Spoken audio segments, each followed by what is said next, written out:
Bonjour chers frères et sœurs, je vous salue, vous qui aimez le Seigneur Jésus-Christ de tout votre cœur. Alors je poursuis la série de vidéos sur le livre Les pouvoirs mystérieux de la foi de Jean Guiton et Jean-Jacques Antier.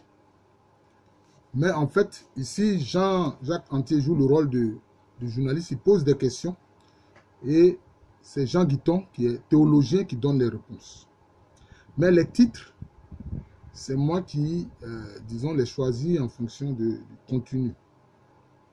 Alors, dans ce chapitre-là, il a intitulé « Quand l'infini se révèle à la conscience ». Et vous verrez, chers frères, disciples de Jésus-Christ, que même dans d'autres spiritualités, Dieu se révèle aux hommes. C'est-à-dire que il est tellement bon et miséricordieux que ceux qui le cherchent dans un cœur sincère,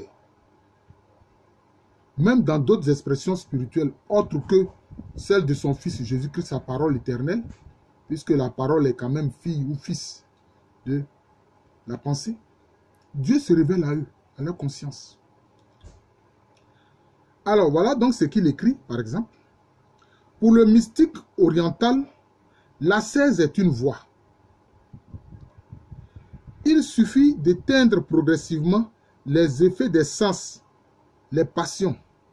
Bon, celui qui mène une vie ascétique, c'est une vie un peu de restriction vis-à-vis de certains besoins de l'homme. Pour dissiper la dualité qui est le propre de l'homme déchu, dirait la Bible. Alors, l'infini qui est en nous, disent les chrétiens, qui est nous, affirment les orientaux, parce que les chrétiens disent que Dieu vient habiter en nous, alors que les orientaux souvent disent que Dieu est eux. Ils se découvrent comme une expression de Dieu eux-mêmes. Mais en fait, c'est par délégation. Voilà, ça je vous le dis, frères chrétiens, c'est par délégation. Voilà, c'est comme ça. Quand le Saint-Esprit vient habiter en nous, alors il nous transforme à la ressemblance de Jésus-Christ. Donc c'est comme si nous sommes des copies de Jésus-Christ.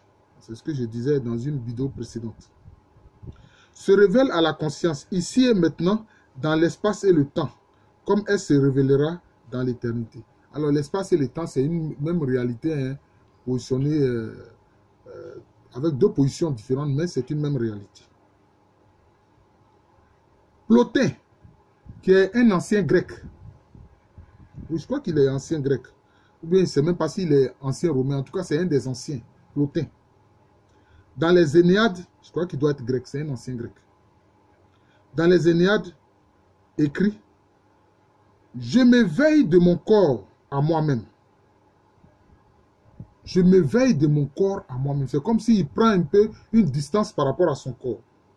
Je deviens extérieur aux choses, intérieur à moi.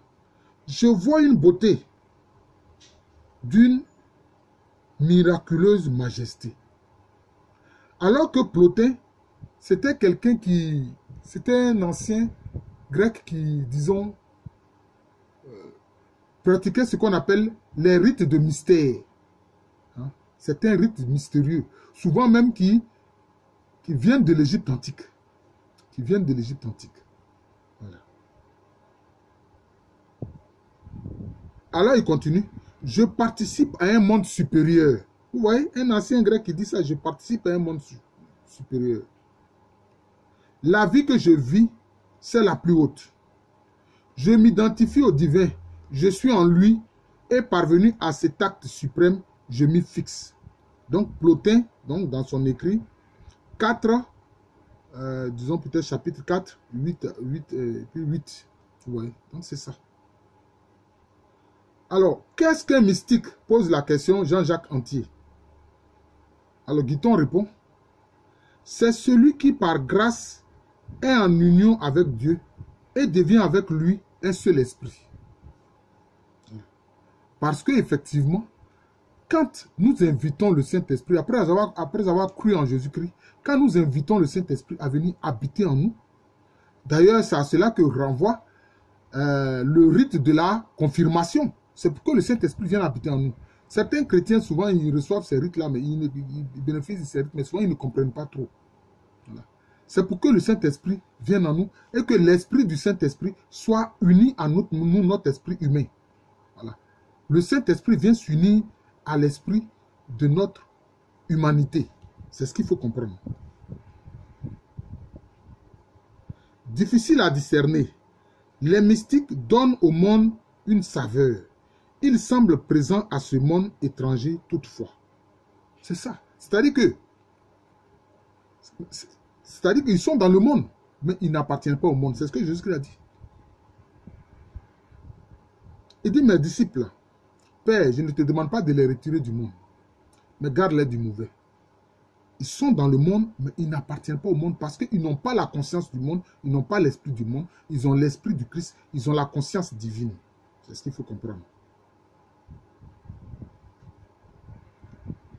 Il y a par exemple de hauts mystiques comme Thérèse d'Avila, hein, qui était quand même d'un haut rang. Mais il y a des gens aussi qui sont d'un milieu, je dirais, humble. Un milieu modeste, comme Bernadette Soubirous, à qui la Vierge est apparue, hein, notamment la Vierge de Lourdes, hein, qu'on appelle Notre-Dame de l'Immaculée Conception.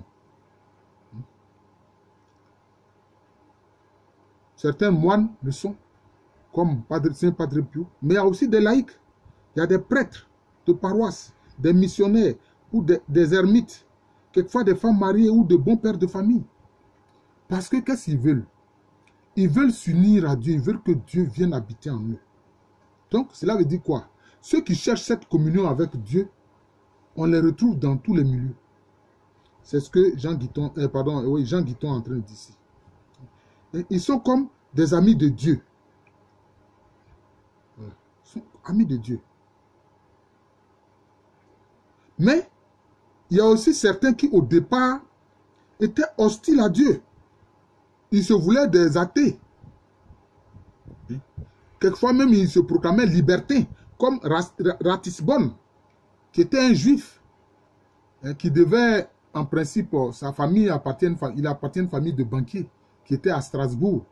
On lui avait même promis en mariage à une fille juive aussi, d'une famille très riche. Mais, quand il a fait la rencontre de la Vierge Marie, ah non, il a dit non, que lui ne veut plus se marier, il veut être moine. Et c'est ce qu'il est devenu. C'est ce qu'il est devenu. Ratisbonne. Il faut savoir ça. C'est aussi le cas d'André Foussard, qui était vraiment quelqu'un qui ne savait rien de Dieu, il n'était pas quelqu'un tourné vers la divinité, mais qui, par la suite, s'est converti. C'est aussi le cas de Paul, Saul, qui était contre le Christ, hein, qui persécutait les chrétiens, qui est devenu le grand apôtre Paul. Alors, quelquefois, j'ai entendu les gens dire que non, comme enseignement dans le judaïsme, il était pharisien et disciple de Gamaliel, alors il prenait les terres des gens. Il a pris quelle terre? Les Juifs n'étaient pas en position politique et militaire pour prendre les terres des gens. Ça, je suis désolé, je ne suis pas d'accord avec celui qui a dit ça. Bien que vraiment, je regarde ces vidéos qui sont d'une très grande richesse. Mais sur ce point, je ne suis pas d'accord avec lui. Voilà. Parce que les pharisiens n'avaient aucun pouvoir politique et militaire. Ils étaient sous la domination à cette époque-là de choses de Rome, de l'armée romaine. C'est cela. Donc, ceux qui recherchent Dieu intensément, donc, dit Jean Guiton, ils sont d'une grandeur comme les étoiles. Donc, le mysticisme est un contact avec la seule réalité. Un mystique a l'impression d'avoir plus de connaissances et de lumière, de communiquer avec l'être infini. Ah, mais c'est ça. Et ça, l'homme ordinaire ne peut pas comprendre ça. Il va dire, mais toi, tu es qui pour dire que toi, tu es en communion avec Dieu? Mais c'est ça qu'on appelle la communion du Saint-Esprit. Peut-être que je vais faire une vidéo sur la communion du Saint-Esprit pour expliquer un peu ce qu'il faut entendre par la communion du Saint-Esprit. Parce qu'on le dit comme ça. Hein? Nous croyons à la communion du Saint-Esprit, mais c'est très profond. Déjà, cette phrase-là appelle une explication et un commentaire important. J'espère pouvoir le faire. Et regardez, même au niveau de la musique, il cite ici Beethoven. Beethoven disait de la musique qu'elle est une révélation plus haute que la sagesse. Mais là, il exagère, parce que la sagesse, c'est le Christ lui-même. Le Christ est la sagesse éternelle de Dieu. Voilà. Mais Beethoven veut dire que il était en une communion très grande avec la musique. C'est qu'est la musique? Le plus remarquable est l'extase, où les liens semblent rompus avec le monde, l'espace et le temps. Oui. Quand on vit l'extase, c'est comme si on est dans un autre monde. On est dans le monde divin, en fait. D'ailleurs, le texte d'aujourd'hui qui nous est proposé, qui est une lettre de Paul aux Corinthiens, il dit, je ne sais si c'est mon corps ou en dehors de mon corps. Je me suis retrouvé au 3e ciel. Et là-bas, j'ai entendu des paroles que je ne peux même pas prononcer sur terre. C'est ça l'extase. Même il y a des grands mystiques qui n'ont pas vécu l'extase. Hein. Alors, il existe un mouvement horizontal qui pousse l'humanité vers l'avant et un mouvement vertical qui l'attire vers le haut. Voilà. Et c'est ça qui forme la croix de Jésus-Christ. Vrai Dieu, vrai homme. Le premier est celui du temps qui continue. Le second est celui de l'éternité déjà présente en elle. Mais ces deux mouvements s'unissent et ne font qu'un. Un mystique est à la fois dans l'instant et dans l'éternité. Voilà. C'est ça. Le mystique, déjà, il pense à la vie céleste, voilà, à la béatitude. Il n'est pas accroché aux choses du monde comme l'homme ordinaire qui ne voit que les richesses, etc., le plaisir, etc. Non. Voilà, le mystique est au-delà de tout cela. Comme on dit, par exemple, le curé d'As, Saint Jean-Marie Vianney, était au-delà de la parole dans la parole. L'art suprême de s'exprimer, non par des mots, mais par l'impossibilité de parler, par le sanglot, par le silence, le regard tourné vers le tabernacle. Et c'était ça le curé d'As. Et il avait une telle dévotion de Jésus présent dans le tabernacle, que qu'est-ce qu'il a dit? Il dit, je le regarde et il me regarde. Parlant de Jésus présent dans le Saint-Sacrement de l'autel, dans le tabernacle. Il dit que Jésus le regarde et lui aussi il regarde Jésus.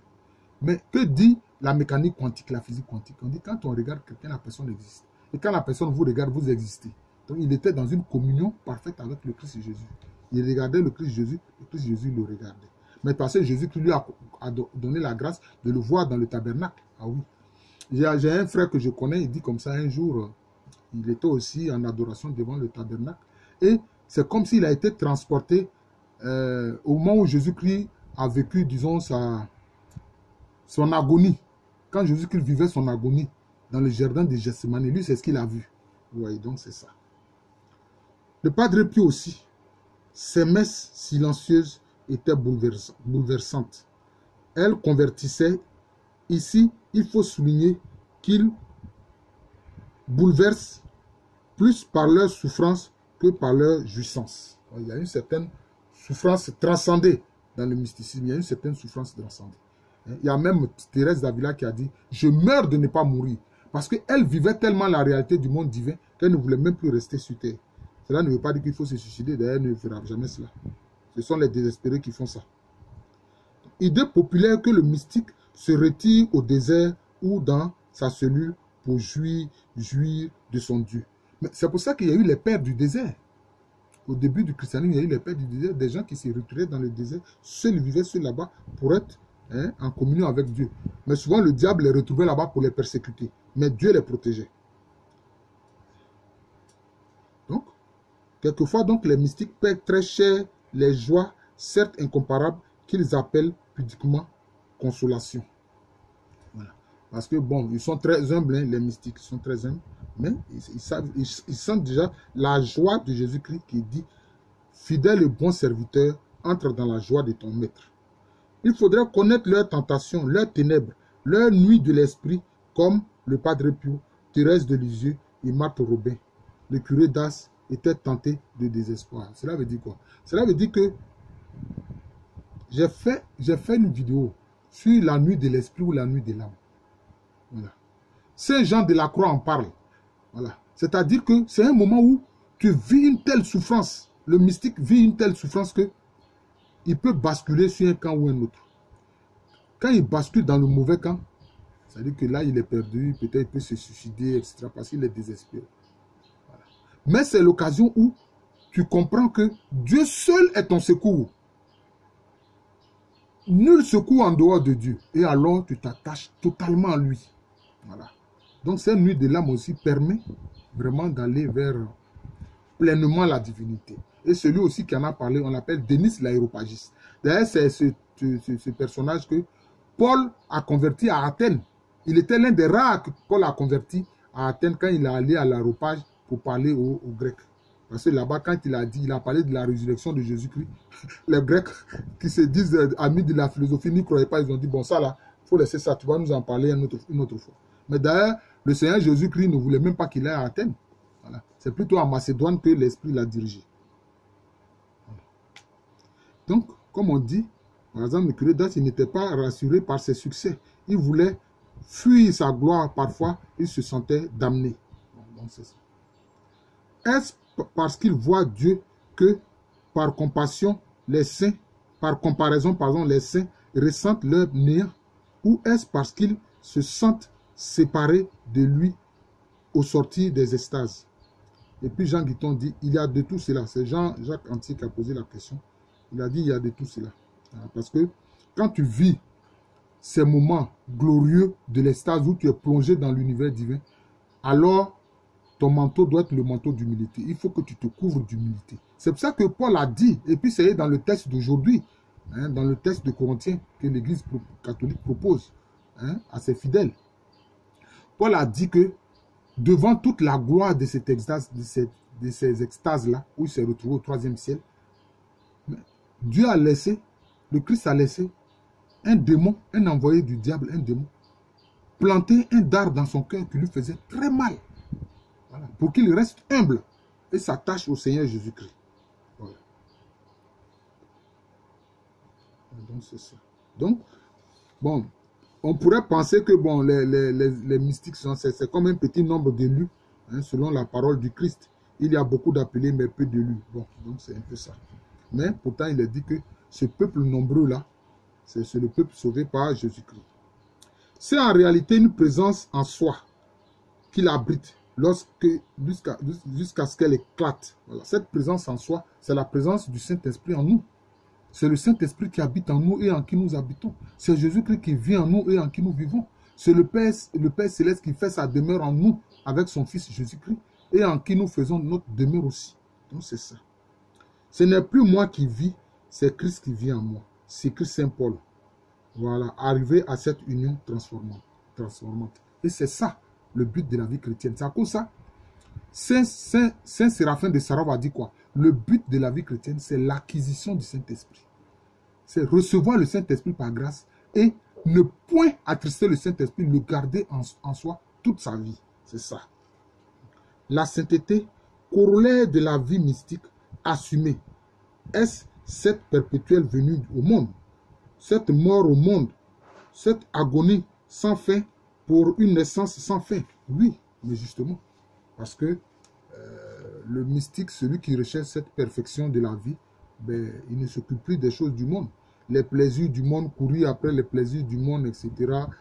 Les plaisirs du monde, disons, comment je peux dire ça, les femmes, la bonne chair, les plaisirs, les randonnées dans le monde, etc. Bon, tout ça ne l'intéresse plus. C'est à cause de ça, c'est ce qu'en fait les moines recherchent, c'est pour ça qu'ils sont cloîtrés. C'est ce que les religieux, les religieuses cherchent, parce que c'est pour ça qu'ils sont cloîtrés. Il faut comprendre ça. On comprendra que toute vie intérieure, poussée à ce degré, exalte et désespère. Bon. Oui, parce que bon, c'est la limitation, c'est la condition humaine qui fait que quelquefois on désespère. Mais il y a aussi les divines consolations de l'amour, ce bonheur d'aimer Dieu, même avec une si grande pauvreté de cœur, si misérablement. C'est-à-dire que notre cœur est petit pour aimer, mais quand le Saint-Esprit vient vivre, vient habiter en nous, il nous donne la capacité d'aimer parce que c'est le Saint-Esprit qui répand en nous l'amour de Dieu. C'est le Saint-Esprit qui répand en nous l'amour de Dieu. C'est l'amour de la Sainte Trinité. Hein? C'est l'amour de la Sainte Trinité. C'est l'amour du Père Céleste. Mais c'est la grâce de Jésus-Christ. Parce que la grâce de Jésus-Christ est aussi une expression de cet amour divin. Et puis aussi, c'est la communion du Saint-Esprit qui est aussi une expression de cet amour divin. Oui. La charité du Saint-Esprit. La charité du Saint-Esprit qui nous donne ce que nous demandons au nom de Jésus. Alors, je vous remercie. Je suis le frère Jean de l'amour de Jésus. C'est mon nom spirituel. Je viens de présenter, disons, une deuxième phase, je dirais ça comme ça, de la série de vidéos sur l'ouvrage Les pouvoirs mystérieux de la foi de Jean Guiton et Jean-Jacques Antier. Je vous remercie. C'est vrai, je l'ai dit, mon nom spirituel, c'est Jean de l'amour de Jésus. Voilà. J'exprime que j'ai reçu l'amour de Jésus. Voilà. Mais à l'état civil, je suis le professeur Alokwame. Je souhaite une bonne journée à vous tous et un bon week-end à tous. Merci et à bientôt.